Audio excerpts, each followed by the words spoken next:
Bueno, resulta que nosotros en la Profe, clase... Sí, ¿cómo no? disculpe, ¿en el portal o en el LMS? Porque yo revisé el portal y no sale mi nota, solo de la primera. No, en el LMS, porque recuerden que en el LMS de la universidad, donde ustedes presentan, ahí están sus notas. Pero el SAT todavía no las he pasado. La voy a pasar mañana. ¿Ya? Ah, ya. Muy bien. Bueno, resulta que nosotros habíamos visto en la clase anterior lo que eran las derivadas direccionales.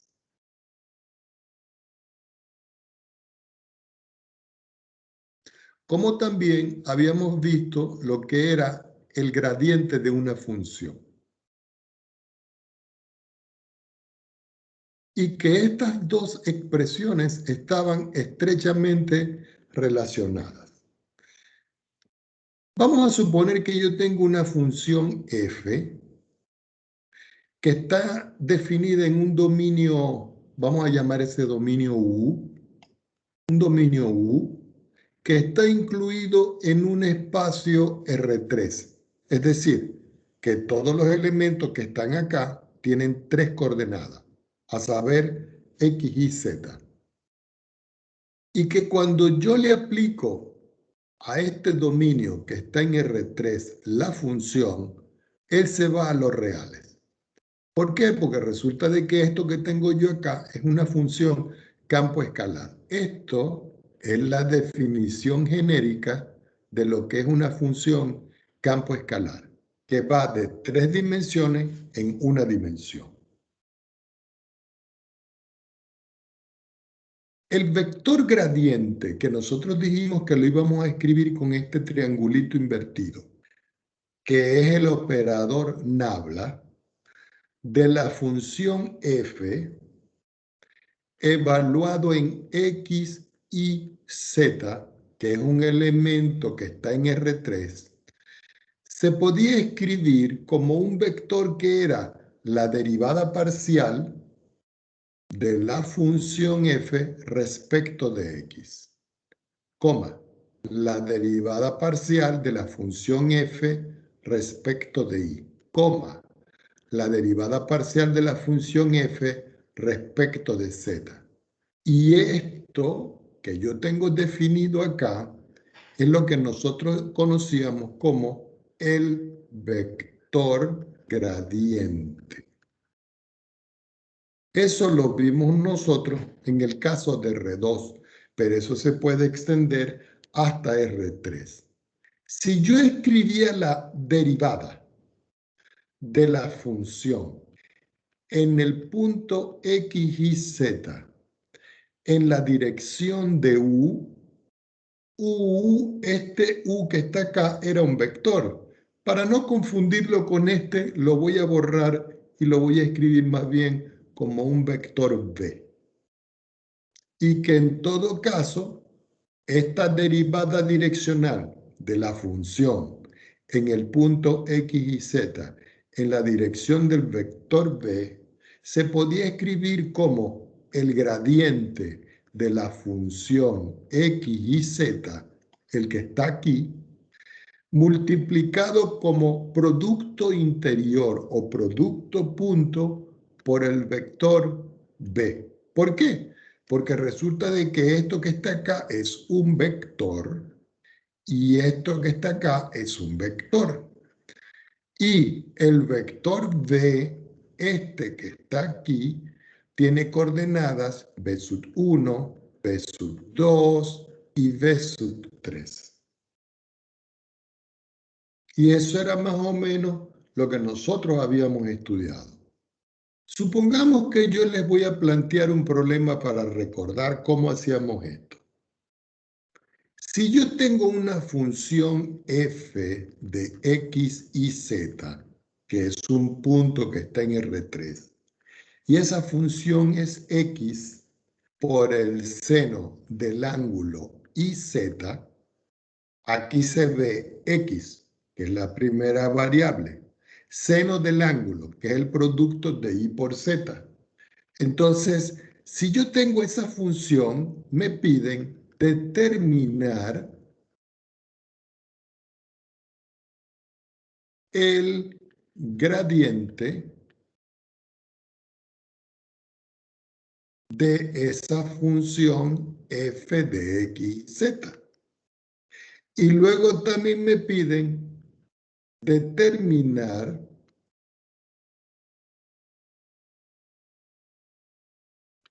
la derivada direccional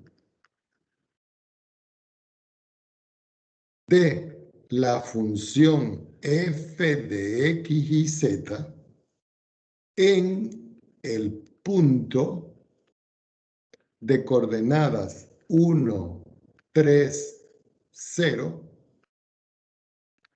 en la dirección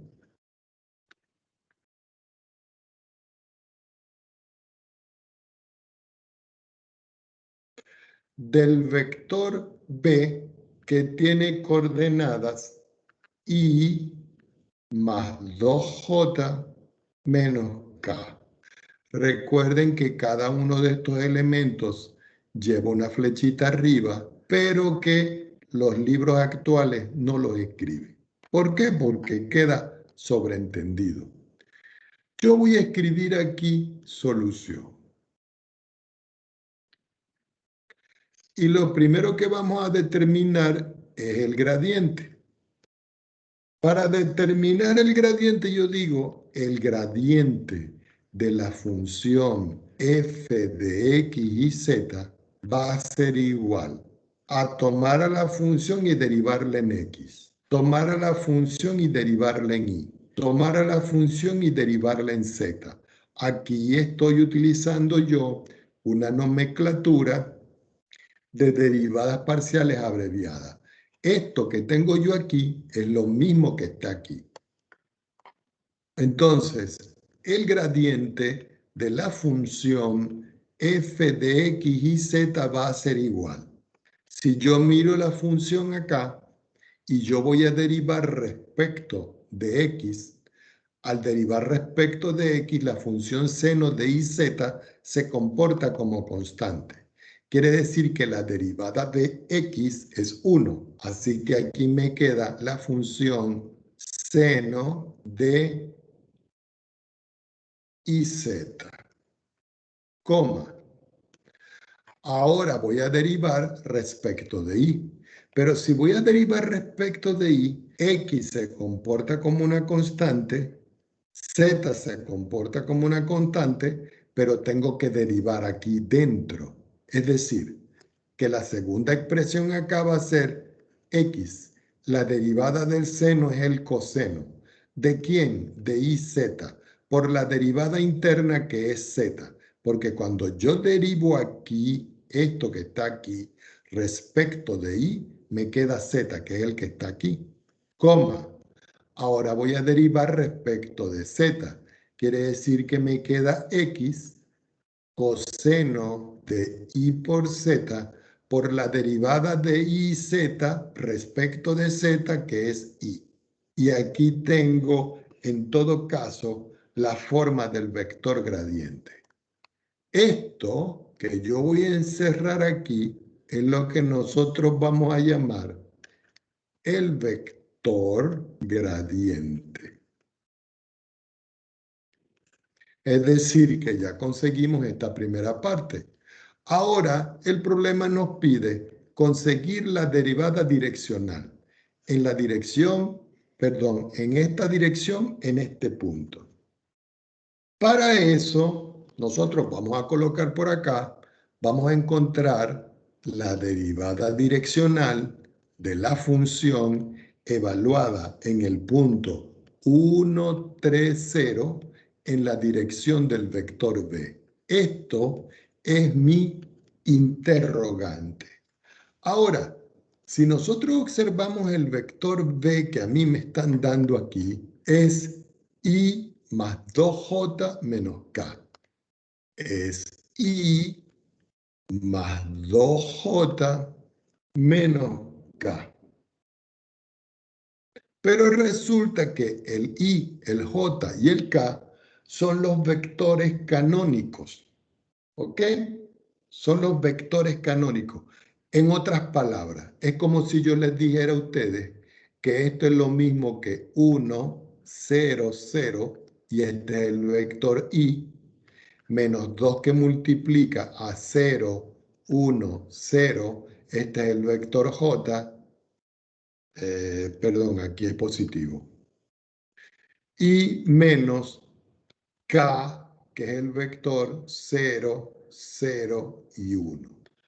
Si yo hallo la suma de este vector con este vector con este vector, me queda 1, 2, y menos 1. Es decir, que estas son las coordenadas del vector. Ahora, ya teniendo yo las coordenadas del vector, este vector queda de la forma, si ustedes quieren lo pueden escribir de esta manera, 1, 2 menos 1, para indicar de que es un vector. Este es el vector que me están dando. Este vector yo lo tengo que normalizar. Entonces, hay que normalizarlo. Y ustedes dirán, profesor, ¿y qué es normalizarlo? Normalizarlo quiere decir dividir cada uno de los términos entre su norma. La norma del vector B, que la vamos a calcular de esta manera, va a ser igual a la raíz cuadrada de la primera coordenada al cuadrado, más la segunda coordenada al cuadrado, más la tercera coordenada al cuadrado. Si sacamos la cuenta, quiere decir que me queda 1, 4, son 5, y uno que tengo aquí son 6. Quiere decir que la norma del vector es igual a la raíz de 6. ¿Qué se hace con este valor? Se divide entre cada uno de estos. ¿Qué indica esto? Que yo tengo un vector U que va a ser igual al vector B dividido entre la norma del vector B. Así que ese vector es 1 partido entre la raíz de 6. 2 partido entre la raíz de 6. Y menos 1 partido entre la raíz de 6. ¿Por qué? Porque 1, 2 y menos 1 son las coordenadas del vector B. Ahora ya puedo hallar la direccional. La direccional de la función en el punto X, perdón, el punto era 1, 3, 0.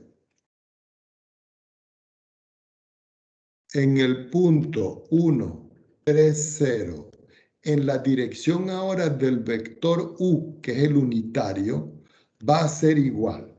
Si nosotros vemos la teoría que aquí nosotros acabamos de escribir, la direccional se puede escribir como el producto punto del gradiente por el vector unitario. Este gradiente ya nosotros lo calculamos y el vector unitario ya lo tenemos. Entonces acá nosotros lo que nos tocaría es evaluar el gradiente en el punto 130. Como no quiero escribir mucho, lo vamos a recortar aquí.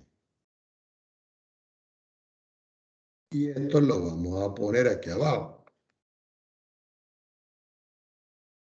Entonces, aquí yo voy a decir, como esto lo vamos a calcular, aquí yo voy a decir entonces que el gradiente de la función en el punto 130 va a ser igual. Seno 3 por 0, esto es seno de 0. X, que vale 1, multiplicado por el coseno de Y por Z, pero Y vale 3, Z vale 0, eso me queda 0. X, que vale 1, multiplicado por pero por z, que vale 0 también. Y aquí 1, que es x, coseno de y por z, que es 3 por 0, que es 0, multiplicado por y, que es 3. Así que cuando yo saco las cuentas acá, el gradiente de la función en el punto 130 va a ser igual. ¿Cuánto vale el seno de 0? 0. ¿Cuánto vale el coseno de 0? 1. Por 0 es 0 y por 1 es 0. ¿Cuánto vale el coseno de 0? 1. Y 1 por 1 es 1 y 1 por 3 es 3. Es decir, que ya tengo el valor del gradiente. Este es el valor del gradiente.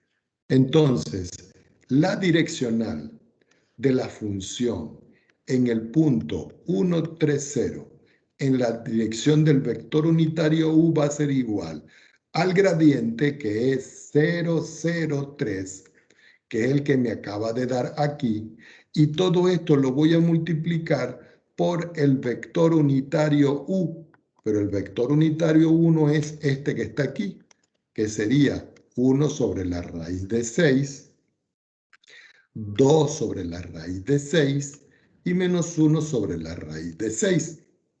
Así que me queda que la direccional de la función en el punto 130 en la dirección del vector u va a ser igual. Recuerden que aquí se multiplica este por este. Al multiplicar, eso me queda 0. Más, ahora se multiplica 0 por este. 0 por esto me queda 0. Y finalmente voy a multiplicar el 3 por este que está aquí. Y al multiplicar me queda menos 3 dividido entre la raíz de 6. Si yo sumo todo, me va a quedar finalmente que la derivada direccional de la función en el punto 130 en la dirección del vector unitario u va a ser igual 0 más 0 menos 3 sobre 6 menos 3 sobre la raíz de 6. Y este es el resultado final.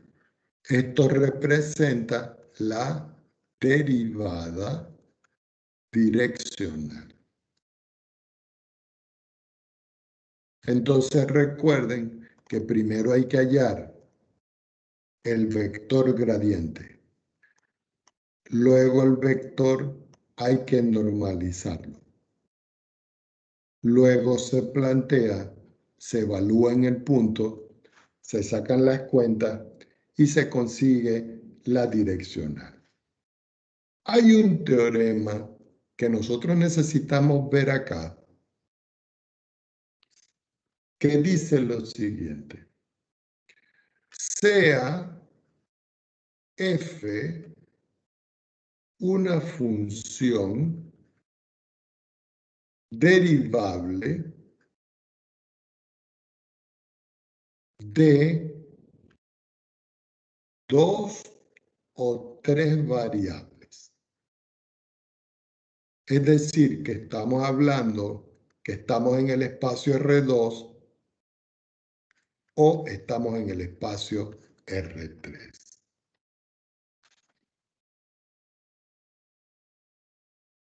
El valor máximo de la derivada direccional,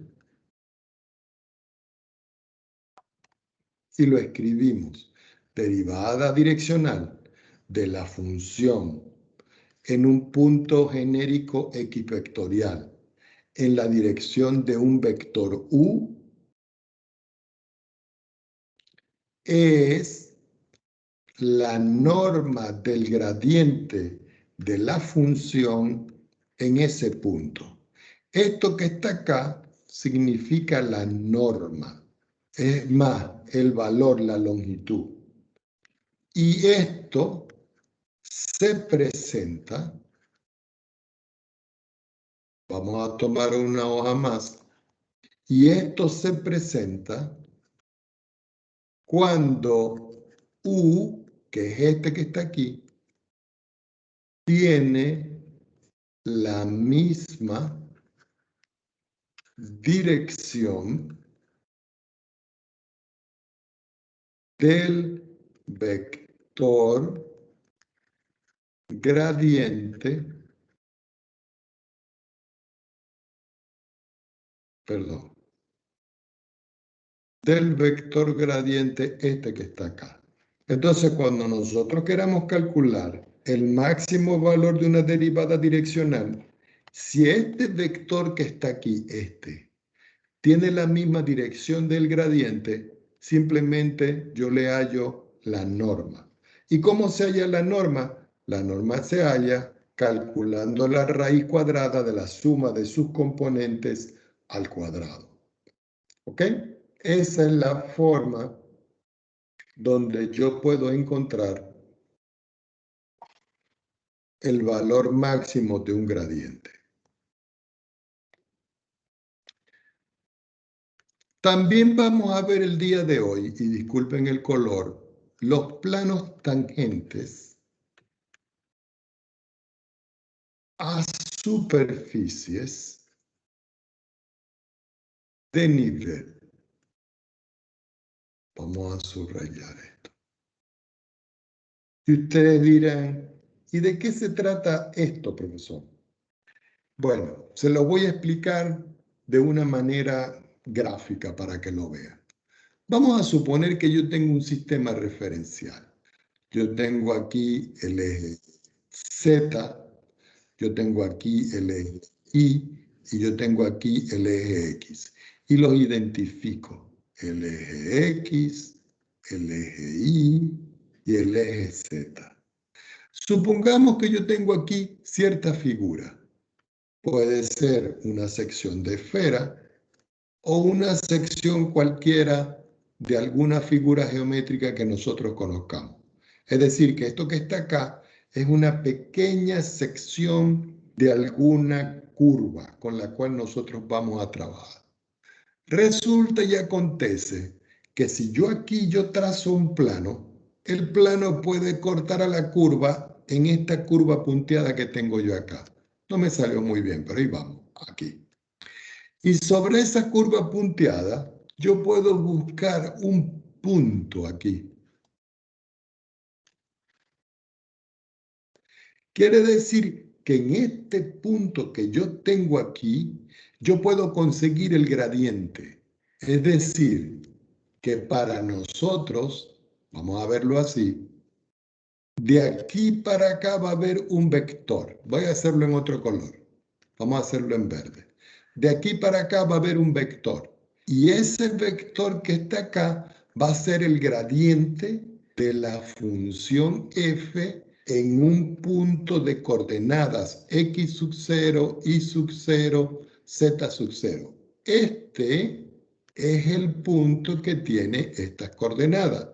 Ahora, para saber que ese vector es el gradiente, yo necesito construir acá una línea de tal manera que esta línea que es tangente a esta curva punteada hace que el ángulo que se forme entre el gradiente y este vector, que yo lo voy a llamar el vector R' evaluado en T sub 0, forme aquí 90 grados.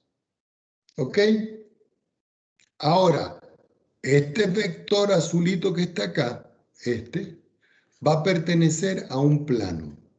Y este plano que tengo acá es el que se llama el plano tangente. Y resulta que ese plano tangente tiene una fórmula. La fórmula, ¿cómo se escribe? Fíjense, sería la derivada parcial de f mayúscula, puede ser minúscula también, pero la vamos a escribir mayúscula, respecto de x. lo voy a evaluar en el punto x sub 0, y sub 0, z sub 0. Y todo eso lo voy a multiplicar por x menos x sub 0, más la derivada parcial de f mayúscula respecto de y, evaluado en x sub 0, y sub 0, z sub 0. Recuerden que ese es este punto que está aquí. Multiplicado por y menos y sub 0, más la derivada parcial de f mayúscula respecto de z, evaluado en x sub 0, y sub 0, z sub 0, multiplicado por z menos z sub 0. Y todo eso igual a 0. Esto que está aquí es lo que va a representar para nosotros el plano tangente, este que está acá. Y uno, con esta fórmula y la fórmula anterior, uno puede hallar varias ecuaciones. De esta ecuación que yo tengo acá se desprende una que se llama la recta normal. Y esa recta normal, que también se ve en álgebra, tiene una forma. Y la forma es la siguiente. La voy a escribir aquí. Que x menos x sub 0 sobre la derivada parcial de f respecto de x en x sub 0, y sub 0, z sub 0 es igual a y menos y sub 0 sobre la derivada parcial de f respecto de y en x sub 0, y sub 0, z sub 0. Y eso es igual a z menos z sub 0, todo eso dividido entre la derivada parcial de f respecto de z en x sub 0, y sub 0, z sub 0. Es decir, que de esta ecuación, que es una igualdad triple, nosotros podemos conseguir la recta normal a una superficie. ¿Ok? Ahora, ustedes dirán, profesor, pero nosotros vimos una ecuación de un plano tangente. En realidad, esta ecuación y la otra ecuación que nosotros vimos es la misma. Vamos a hacer un ejemplo para que vean. Supongamos que a mí me dicen determinar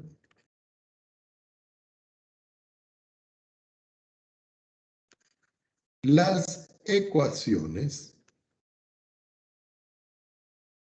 de los planos tangentes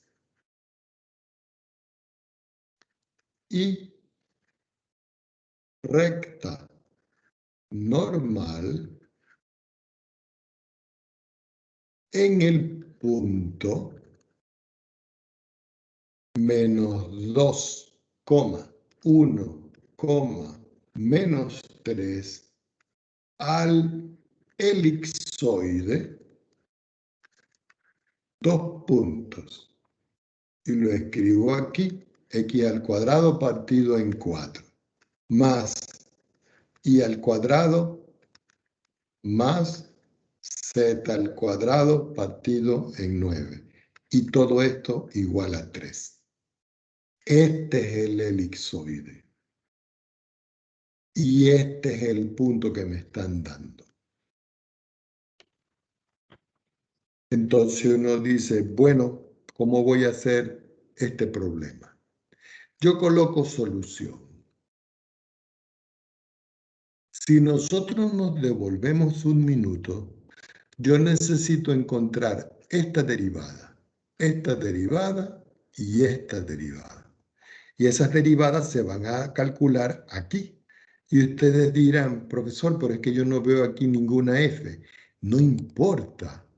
¿Por qué? Porque resulta que yo, el f, que va a ser una función que va a depender de x y z, va a ser igual a este elipsoide. Es decir, x al cuadrado sobre 4 más y al cuadrado más z al cuadrado sobre 9. Y ustedes dicen, ajá, profesor, ¿y qué hago yo con el 3 este que está acá? Bueno, nosotros podemos decir de que K igual a 3 es una superficie de nivel. Es decir, que el elipsoide que nosotros vamos a calcular, lo tenemos que calcular con esta superficie que yo tengo aquí. Ahora, yo no sé si esta superficie nos pudiera salir a nosotros en GeoGebra, pero lo vamos a intentar ahora más tarde. Ya que tengo esto, entonces puedo calcular la derivada parcial de f respecto de x en cualquier punto x y z.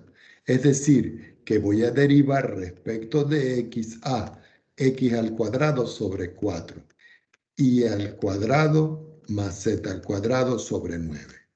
Como estoy derivando respecto de x, tanto y como z se comportan como constantes. Quiere decir que cuando yo derivo aquí me queda 2 por x sobre 4, yo simplifico y finalmente me queda que la derivada parcial de f respecto de x en x y z me da como resultado x partido en 2. Ya tengo la derivada con respecto a x. Pero resulta que esta derivada, si nosotros vemos la fórmula aquí, yo la tengo que evaluar en el punto. Y el punto es 2 negativo, 1 positivo y 3 negativo. Entonces, yo tengo un punto y el punto es menos 2, 1 y menos 3. Quiere decir que la derivada parcial de f respecto de x en menos 2, 1, menos 3 va a ser igual a sustituir este número aquí. Así que me queda que esto es menos 2 partido en 2 y esto me da menos 1. Quiere decir que la derivada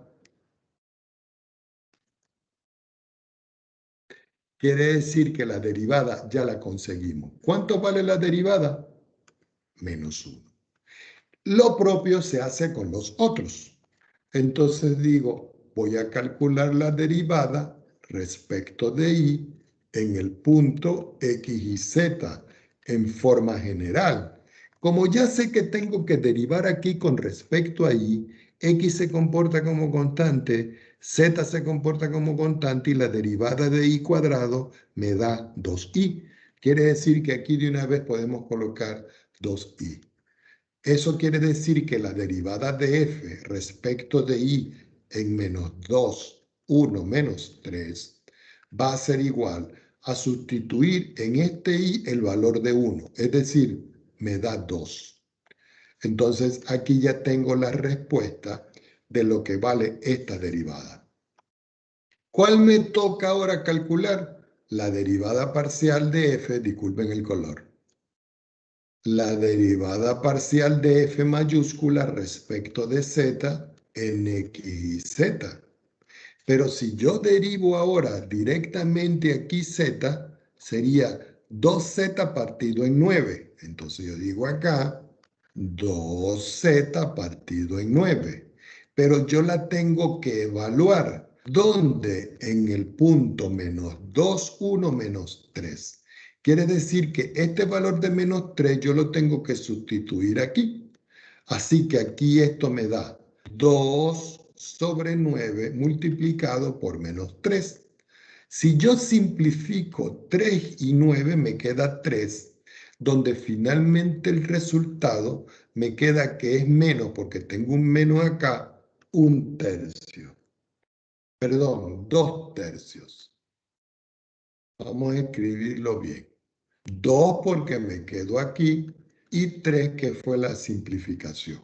Es decir, que ahora aquí ya tengo lo que vale la derivada en el punto y me dio este valor.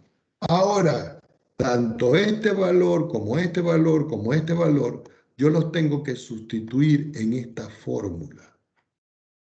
Entonces, fíjense que la fórmula aquí dice que la derivada la tengo que multiplicar por x menos x sub 0. ¿Pero quién es x sub 0? La primera coordenada. ¿Quién es y sub 0 aquí? La segunda coordenada. ¿Y quién es z sub 0? La tercera coordenada.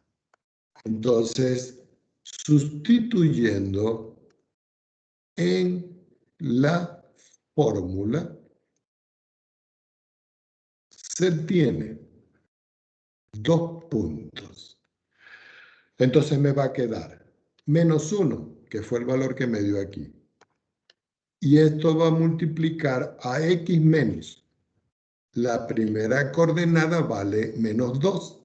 Quiere decir que aquí le puedo escribir de una vez menos con el menos, me queda más 2. La segunda, el segundo valor, ¿cuánto me dio? 2. Entonces yo escribo aquí más 2 que multiplica a y menos y sub 0. Pero y sub 0 vale 1. Después me queda la derivada con respecto a z. Me dio menos 2 tercios. Y yo escribo acá menos 2 tercios que multiplica a z menos la coordenada que es menos 3. El menos, con el menos me queda más 3. Y eso es igual a 0.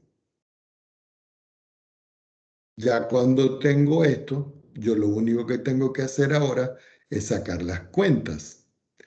Este 3 que está aquí va a multiplicar a todo. Es decir, menos 3 por x más 2. Más 3 por 2, 6 y menos 1. Menos 2 por z más 3. Todo va a quedar dividido por 3 igual a 0. Pero este 3 al pasarlo para el 0, lo único que me queda a mí es menos 3 por x más 2, más 6 por y menos 1, menos 2 por z más 3 igual a 0. Al multiplicar me queda menos 3 por x menos 3x, menos 3 por 2 menos 6. 6 por y me queda 6y. 6 por 1 me queda 6. 2 por z me queda 2z. Y 2 por 3 me queda menos 6. Igual 0. Si yo veo acá, ordenando, me queda menos 3x más 6y, es decir, este y este, que sería menos 2z. Y aquí me queda menos 6, menos 6, menos 6, menos 18, igual a 0. Esto que tengo yo aquí va a representar para nosotros la ecuación del plano tangente.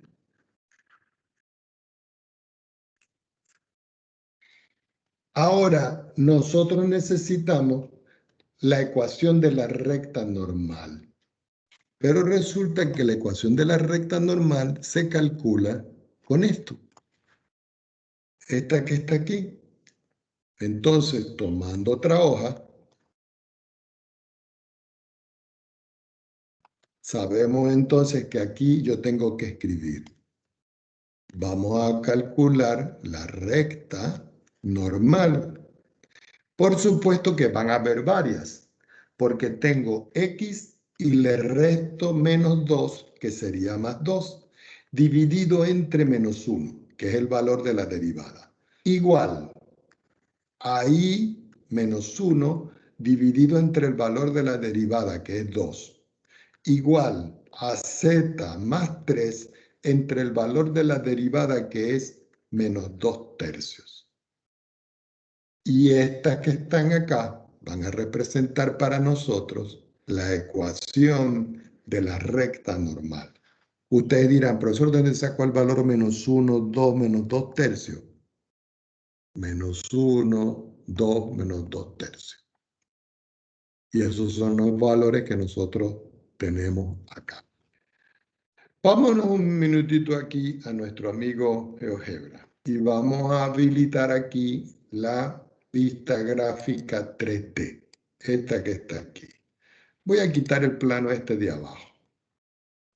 Y aquí vamos a tratar de meter a la función que nosotros tenemos. Vamos a ver si funciona. Si no, lo arreglamos. Tengo x al cuadrado y eso dividido entre 4. Después tengo más y al cuadrado. Después tengo z al cuadrado dividido entre 9. Y todo esto igual a 3. Y si ustedes ven, aquí tengo el elipsoide, mírenlo. Vamos a ponerlo un poquitico más chiquitito, mírenlo. Parece más bien una pastilla, mírenlo. Ahora vamos a ubicar el punto. Recuerden que el punto que a mí me están dando aquí es el punto menos 2, 1, menos 3. Yo coloco aquí, abro una coordenada y le coloco menos 2, 1, menos 3. Perdón, me equivoqué. Y aquí debe aparecer el punto. Aquí está el punto, mírenlo.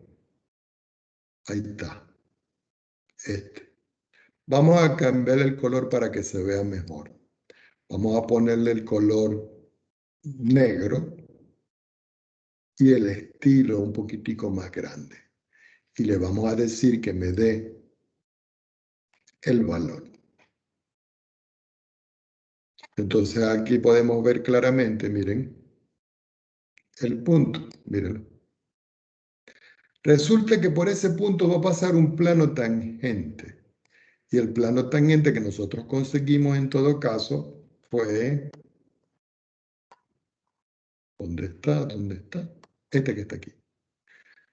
Entonces vamos a graficar ese punto. Le vamos a meter el plano tangente aquí. Bueno, ese plano tangente lo voy a escribir 3x menos 6y más 2z más 18 igual 0. Y si ustedes ven, aquí está el plano tangente, mírenlo. Ustedes dirán, profesor, pero aquí el 3x aquí era negativo. Sí, pero si yo lo multiplico todo por menos 1, o lo dejo así, me da lo mismo. Es decir, que tengo el elipsoide, que es este, que tengo el plano, que es este, y que tengo el punto de tangencia. Lo único que me falta a mí aquí encontrar es la recta normal. Entonces vamos a ver aquí de qué manera nosotros podemos colocar la normal. No, aquí no me parece que es la normal aquí. Vamos a ver si lo coloco con la tangente. Tangente. No, tampoco. Plano. No. Déjenme ver qué expresión podemos utilizar nosotros aquí. Ah, vector. Disculpen. Vector. Vamos a buscar el vector normal al plano. Y el plano es el que está aquí, el S2. S2. Y si nosotros vemos, este es el vector normal. Por supuesto que está del otro lado, ¿no? Porque si yo quito un momento esto, miren, el vector normal yo lo puedo trasladar para acá. Y ese es un vector normal que es un vector perpendicular al plano que estamos dibujando. No tiene por qué salir de aquí. Puede ser un vector paralelo a cualquiera que yo tengo acá. Recuerden, vector normal, aquí está, Vector curvatura, vector final, vector unitario, ¿sí? Ese es el vector normal en el punto. Yo creo que bueno, que este es vector curvatura. Aquí está. Entonces aquí tenemos la gráfica de la función con todos los datos requeridos. Entonces lo que voy a hacer yo es que voy a retomar esto.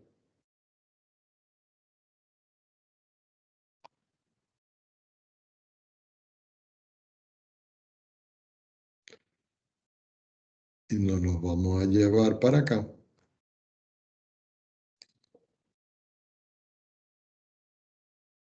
Y aquí tenemos nosotros la gráfica de el elipsoide, el vector normal, la tangente y el punto de tangencia.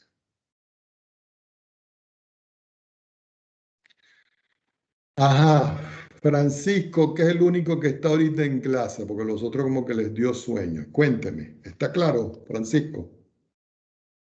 Sí, profe. Ok. Entiendo.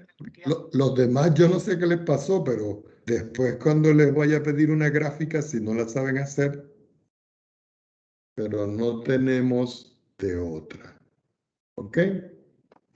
Bueno, vamos a seguir anotando acá. Resulta que los ejercicios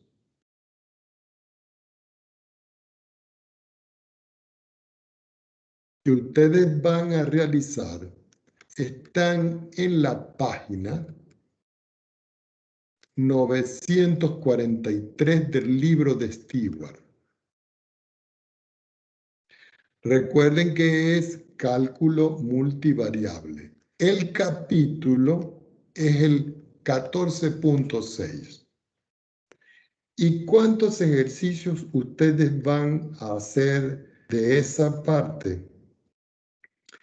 Van a hacer los del ejercicio desde el 1 hasta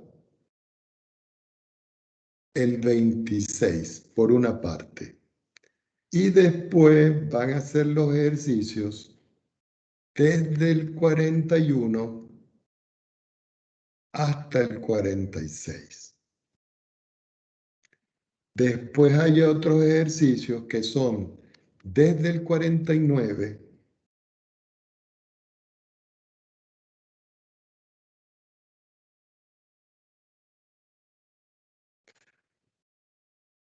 hasta el 61.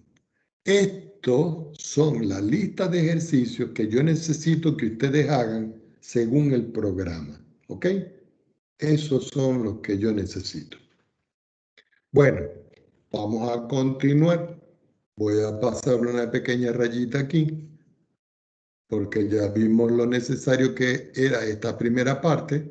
Seguimos iguales en las derivadas, pero vamos a ver un punto que tiene como título valores máximos y mínimos.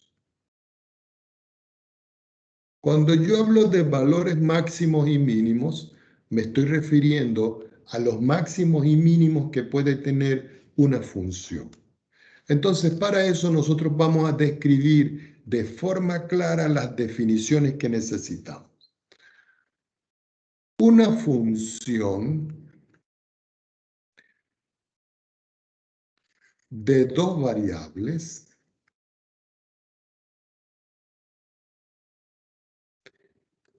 tiene un máximo local en el punto A, B, que es una coordenada. No me queda más espacio, hay que tomar otro. Si la función evaluada en XY es menor o igual que f evaluado en AB. Y esto se hace cuando XY se está acercando a B. En otras palabras, Esto se cumple para todo xy que pertenece al dominio de la función f de xy. Si se cumple esto, entonces nosotros estamos en presencia de un máximo local. El número f evaluado en A, B recibe el nombre de máximo local de la función. Ahora, no solo puede ocurrir esto. Si yo tengo que ahora el f de xy es mayor o igual que el f de A, B, es decir, aquí era menor, pero aquí es mayor. Si se cumple esto, para todo xy que pertenece al dominio de la función f de xy cuando xy se está acercando a A, B, f tiene un mínimo local en el punto A, B.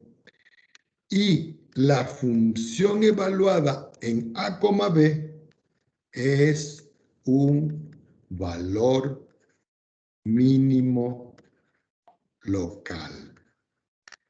Entonces, en el anterior, aquí, recibí el nombre de máximo local, aquí.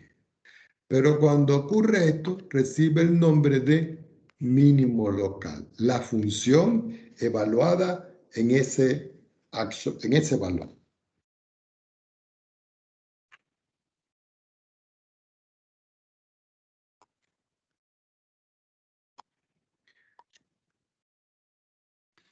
Teorema. Si la función f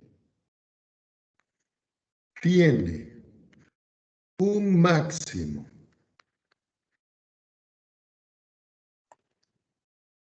local o un mínimo local en el punto A, B, entonces las derivadas parciales de primer orden existen y cumplen dos puntos. Que la derivada parcial de f respecto de x en A, B es igual a 0. Y que la derivada parcial de f respecto de y en A, B es igual a 0. ¿Ok? Para ver esto, vamos a hacer un problemita. Vamos a suponer que yo tengo una función f de xy, dos variables. Y esa función es x al cuadrado más y al cuadrado menos 2x menos 6y más 14. ¿Ok? Entonces yo vengo y las voy a derivar. Y digo, voy a derivar a la función respecto de x. Y al derivar esto respecto de x me queda 2x. Esto me da 0. La derivada aquí me da 2 y el resto me da 0. Pero si yo ahora, punto y coma, derivo a f respecto de y, este me da 0. Este me da 2y. Este me da 0. Y la derivada de 6y me queda menos 6. Es decir, que esta derivada me da este valor y que esta derivada me da este valor. Pero como yo tengo que igualar a 0, porque dice que se cumple, quiere decir que 2x menos 2 yo lo voy a igualar a 0. Quiere decir que 2x es igual a 2. Quiere decir aquí que x es igual a 1. Y este es mi valor de a. Y aquí yo tengo que 2i menos 6 es igual a 0. Eso implica que 2i es igual a 6. Y eso implica que i es igual a 6 partido en 2. Y eso es 3. ¿Qué indica esto para nosotros? De que en este punto, que tiene coordenadas 1,3, debe existir o un máximo o un mínimo. Ahora, ¿cómo lo pudiera uno verificar en esta expresión? Observemos que la ecuación que me dan a mí es esta que está aquí. Y yo la voy a escribir. Y digo x al cuadrado más y al cuadrado menos 2x menos 6y más 14 y lo voy a igualar a 0. Ahora voy a completar cuadrado y digo x al cuadrado menos 2x. Es decir, asocié este con este. Después digo y al cuadrado menos 6y. Es decir, asocié este con este. Y a esto yo le sumo 14 y digo igual a 0. Si yo completo cuadrado aquí, esto sería x al cuadrado menos 2x más 1 menos 1. Le sumo 1, le resto 1. Más y al cuadrado menos 6y. Le sumo 9, le resto 9 y le sumo 14. Y esto igual a 0.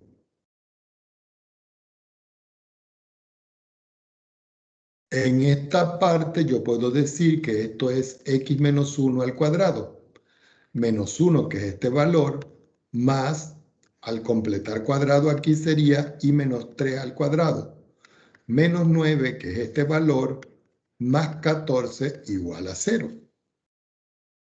Quiere decir que x menos 1 al cuadrado más y menos 3 al cuadrado, menos 1 menos 9 menos 1 menos 9 más 14, eso me da como resultado más 4.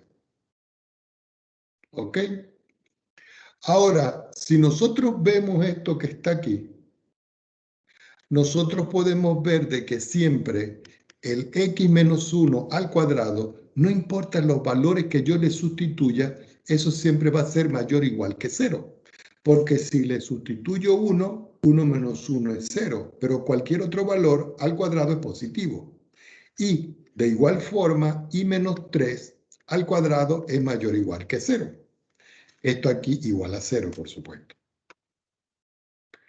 ¿Qué quiere decir esto?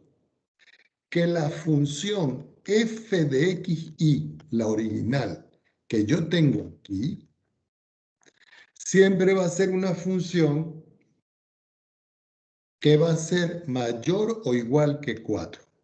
¿Por qué? Porque esto puede ser 0, esto puede ser 0, pero esto no puede ser 0.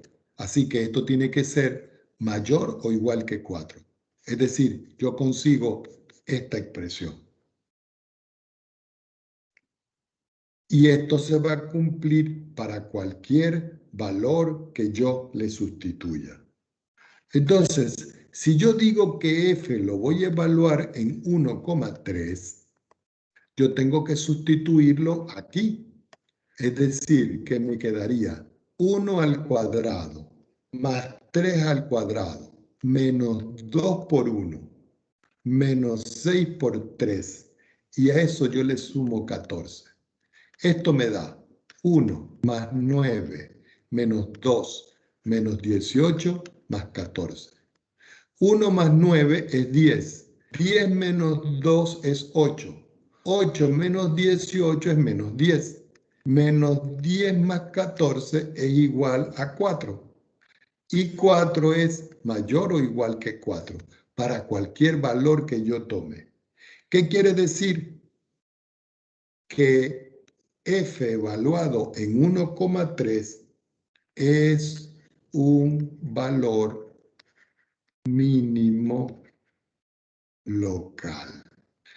Por supuesto, el análisis de esto no es así. El análisis de esto es mucho más sencillo, pero quería explicárselos. Vamos a suponer que yo me voy ahora aquí a GeoGebra. Yo le voy a decir que me dé algo nuevo y borramos todo lo que tenemos aquí. Entonces yo voy a meter aquí la función. ¿Cuál función? La función esta original que yo tengo acá, esta. Si yo le meto esa función aquí, entonces aquí yo tendría que escribir, vamos a activar acá, x al cuadrado más y al cuadrado menos 2x menos 6y más 14.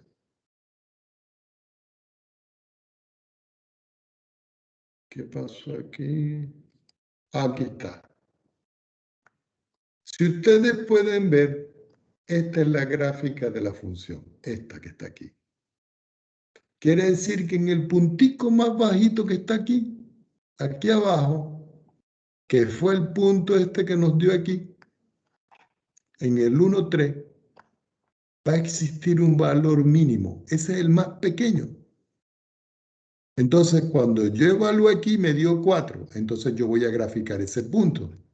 El punto aquí va a ser en coordenadas 1,3,4.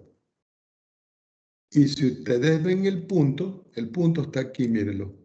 Le voy a cambiar el color y lo voy a poner en color amarillo. Este que está acá. Y el estilo más grande. Y le voy a decir que me dé el valor. Y si ustedes ven, aquí está el número, miren. Este. Y este que está acá va a representar el punto donde la función tiene un mínimo. Vamos a recortarlo. Y lo llevamos para acá. Como no me queda más espacio, lo ponemos aquí. Entonces aquí ustedes pueden ver de que esta es la gráfica de x al cuadrado más y al cuadrado menos 2x menos 6y más 14. Si ustedes quieren a todo esto lo llaman f de xy igual a z. Y este que está acá va a ser para nosotros el punto mínimo, donde la función va a tener un mínimo. ¿De qué tipo? Local, porque está localizado en ese punto. Ahora, ya para ir terminando esta parte, vamos a formalizar eso con algo que se llama la prueba de la segunda derivada parcial. Y lo subrayamos. Esa prueba de la segunda derivada parcial dice lo siguiente. Supongamos que yo tengo que la derivada parcial de f respecto de x en a, b es igual a 0 y que la derivada parcial de f respecto de y en a, b es igual a 0. El punto a, b lo vamos a llamar nosotros un punto crítico. Quiere decir que los puntos críticos es donde la primera derivada respecto de x y la primera derivada respecto de y se hacen 0. Entonces, van a ocurrir tres cosas en esta expresión. Nosotros vamos a calcular un determinante con la letra D. Y el determinante lo tenemos que evaluar en el punto a, b. Y eso va a ser la derivada segunda de f respecto de x dos veces evaluada en a, b, multiplicado por la segunda derivada de la función respecto de y dos veces en a, b. Y a esto le restamos nosotros la derivada de f respecto de x respecto de y lo elevamos al cuadrado. Esto que está acá viene de un determinante. Por eso la palabra d de determinante. Entonces pueden ocurrir tres cosas. Primero, si d, este que está aquí, evaluado en a, b, es mayor que 0 y la derivada segunda de f respecto de x dos veces en a, b es mayor que 0, entonces la función en a, b es un mínimo local. Es decir, que si esto es positivo y esto es positivo, aquí hay un mínimo local. Entonces, esto tiene que ser positivo, esto tiene que ser positivo para que me dé un mínimo local. ¿Qué otra cosa puede ocurrir? Que el discriminante o el determinante de la función siga siendo positivo, pero la segunda derivada de la función respecto de x en el mismo AB, que es el punto crítico, sea negativo. Entonces, la función en el punto AB es un máximo local. Entonces, acá nosotros decimos, tiene que cumplirse que esto sea positivo, tiene que cumplirse que esto sea negativo. Entonces va a existir un mínimo local. Y lo tercero que puede ocurrir aquí en esta expresión es que el determinante o ese discriminante sea menor que 0. Si esto ocurre, entonces en la función f de AB no hay máximo ni mínimo local. Y eso va a ocurrir cuando esto sea menor que 0. No hay máximo y no hay mínimo local. Ahora, este D que está aquí, ya para ir cerrando la clase del día de hoy, se puede escribir de una manera como un determinante. Es decir, que D lo puedo escribir como, y mucha atención, derivada segunda de f respecto de x dos veces. Derivada segunda de f respecto de x respecto de y. Derivada segunda de f respecto de y respecto de x. Y derivada segunda de f respecto de y dos veces. Fíjense que si nosotros calculamos el determinante sin evaluar, yo tendría que multiplicar este por este y después este por este. Pero como estos son los mismos, por eso aquí me queda al cuadrado. Entonces, vamos a dar la clase por el día de hoy hasta acá. Recuerden, aquí multiplicamos y me queda derivada segunda de f respecto de x dos veces por derivada segunda de f respecto de y dos veces. Este que está aquí es el que sale del rojo. Luego coloco menos y al multiplicar este por este sale la derivada segunda de f respecto de x respecto de y, que son las mismas, pero todo esto aquí elevado al cuadrado. Y esta es la que sale aquí. Perdón, aquí. Y esta es una forma de recordarlo utilizando los determinantes.